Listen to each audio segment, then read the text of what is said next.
사랑의 샘 평화의 소리 KCR 뉴질랜드 뉴스입니다. 백신 접종 90% 목표에 도달하는 것은 내년에 약 4분의 3을 여전히 빨간색 신호등에서 보내는 것을 의미할 수 있다고 코비드19 모델러 숀 핸디 교수는 말했습니다. 또한 그는 빨간색 신호등 환경에서 생활하는 것은 오클랜드에 더 많은 자유를 의미하지만 정상적인 삶으로는 돌아가지 않을 것이며 이는 코비드19가 아직 한동안 지역사회에 돌고 있다는 것을 받아들이는 것을 의미한다고 언급했습니다. 그러면서 우리는 내년의 4분의 3을 빨간색 신호등에서 생활하고 4분의 1을 녹색 또는 주황색 신호등에서 보내게 될 수도 있으며 이는 12세 이상 인구의 90%인 현재 백신 목표를 감안한 것이라고 말했습니다. 그러나 백신 접종이 5세에서 11세 어린이에게 승인된다면 큰 차이를 만들 수 있습니다. 예를 들어 학교 교육에 영향을 적게 미치면서 빨간색 신호등 구역에서 시간의 50%를 보내는 것으로 전환할 수 있다고 그는 말했습니다. 한편 핸디 교수는 이달이나 12월 중으로 하루에 200에서 300건의 코비드 사례가 정점에 도달할 것이라고 예상하고 있습니다. 뉴질랜드 헤럴드는 텔번 밀스 리서치와 함께 실시한 여론조사에서 키위들의 40%만이 올해 말까지 모든 DHB에서 90%의 완전 백신 접종 목표가 달성될 것이라고 믿는 것으로 나타났습니다.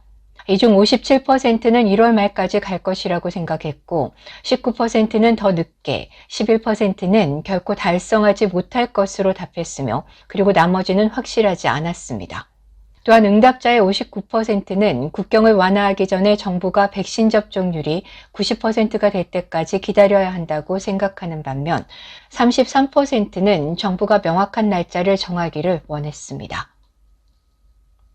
교육부의 수치에 따르면 오클랜드 시니어 세컨더리 스쿨 학생들은 10주간의 락다운 이후 수업에 돌아오는 것을 서두르지 않았습니다. 지난주 오클랜드의 이어 11에서 13까지의 일일 출석률은 지난주 화요일 이어 13 학생들의 최고 48%에서 금요일 해당 학년 그룹의 최저 38%까지 다양했습니다. 오클랜드 중등교장협회 회장인 스티브 하그리브스는 이러한 수치들은 학교들이 취하는 다양한 접근 방식을 반영한다고 말했습니다. 일부 학교들은 지난주에 고학년 학생들의 등교를 거부했지만 이번 주에는 다시 문을 열었습니다. 뉴질랜드 정부는 북한의 탄도미사일 능력을 감시하려는 유엔 주도의 노력을 돕기 위해 항공기를 배치할 예정입니다. 이번이 뉴질랜드의 5번째 항공기 배치입니다. 올해 4월, 작년 10월, 그리고 2019년도 10월, 2018년도 9월에 항공기를 파견했습니다. 뉴질랜드 공군의 P3K2 오리온 항공기가 일본 가데나 공군기지에서 다시 작전을 펼치고 11월 북아시아의 국제해역에서 해상항공 초계 작전을 실시할 예정입니다. 이에 대해 마우타 장관은 우리의 이러한 항공기 배치는 유엔 안보리 결의를 완전히 이행하기 위한 지속적인 국제적 노력의 일환이라며 완전하고 검증 가능하며 되돌릴 수 없는 북한의 비핵화 목표를 지지한다고 말했습니다. 페니 에날의 국방부 장관은 이 항공기가 해상에서 선박 간의 불법 물질 운송과 같은 유엔 안보리 대북 제재를 위반하는 행동을 탐지하고 저지하는 데 도움이 될 것이라고 말했습니다. 2006년도와 2017년도 사이에 유엔 안전보장이사회가 만장일치로 채택한 대북 제재는 북한의 비핵화와 탄도미사일 능력 포기를 설득하기 위한 것입니다. 도시에서 주택을 더 쉽게 지을 수 있도록 제안된 새로운 규정에 대해 오클랜드 시의원들의 의견이 엇갈렸습니다. 이 안건은 대부분의 도시에서 리소스 컨센트 없이 세 채의 주택과 3층 높이까지 허용하는 새로운 자원관리 수정 법안으로 지난달에 도입됐습니다. 이 안건이 법안으로 통과되면 오클랜드와 해밀턴, 그리고 타우랑과 웰링턴, 크라이스처치 카운슬들은 중밀도 주거 기준을 채택해야 합니다. 오클랜드 시의원들은 대부분 우려를 표명하는 길고 열띤 토론을 벌였습니다. 일부 시의원들은 기존 단일 계획이 이미 수요를 충족하기에 충분하다면서 개정안이 문제가 많다고 언급했습니다. 또 다른 시의원들은 이 법안이 주택 문제를 해결하는 데 도움이 될 것이라고 말했습니다. 오클랜드 카운슬은 개정 법안이 국회 특별위원회로 넘어가기 전인 11월 16일까지 의견 제안서를 제출해야 합니다. 정부기관인 뉴질랜드 스토리가 지난 목요일 발표한 연구에 따르면 뉴질랜드는 호주와 미국 그리고 중국을 포함한 대다수의 주요 국제시장에서 계속해서 진보적이고 포용적이며 결단력 있는 국가로 인식되고 있습니다. 이는 국제연구기관인 원피처의 2021년 8월과 9월에 실시한 연구 결과입니다. 그러나 독일과 두바이, 일본을 포함한 다른 시장에서는 뉴질랜드가 고립되어 있고 준비가 되어 있지 않으며 낯설고 다른 세계와 차단되어 있다는 인식을 형성하고 있습니다.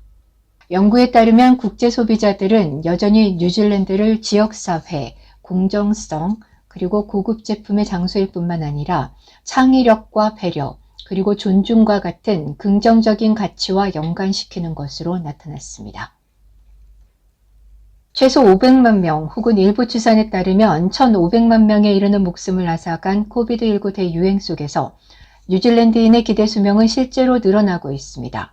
지난 목요일 브리티시 메디컬 저널에 발표된 새로운 연구에 따르면 코비드-19가 기대 수명에 미치는 영향을 측정하기 위해 37개의 중상위 및 고소득 국가의 데이터를 분석한 결과 6개 국가에서만 감소하지 않는 것으로 나타났습니다. 이에 해당하는 6개 국가는 뉴질랜드, 대만, 노르웨이, 덴마크, 아이슬란드, 그리고 한국이었습니다.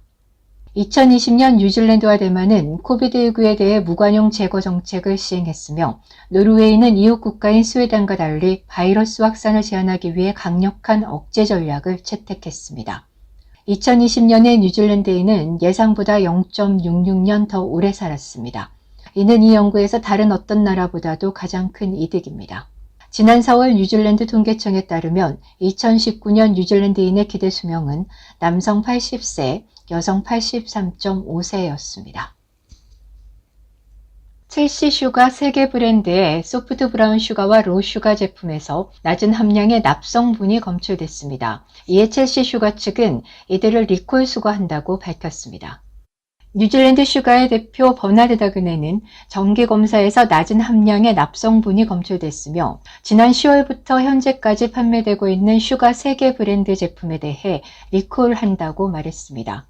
납성분의 오염 과정은 호주에서 뉴질랜드로의 이동 과정에서 발생했으며 산업용 자재를 수송했던 선박에 설탕을 벌크로 선적하면서 일어났습니다. 오늘의 환율 정보입니다. 뉴질랜드 달러와 대비 원화 기준 환율은 842원 30전, 한국에서 보낼 때 850원 72전, 한국에서 받을 때 833원 88전입니다.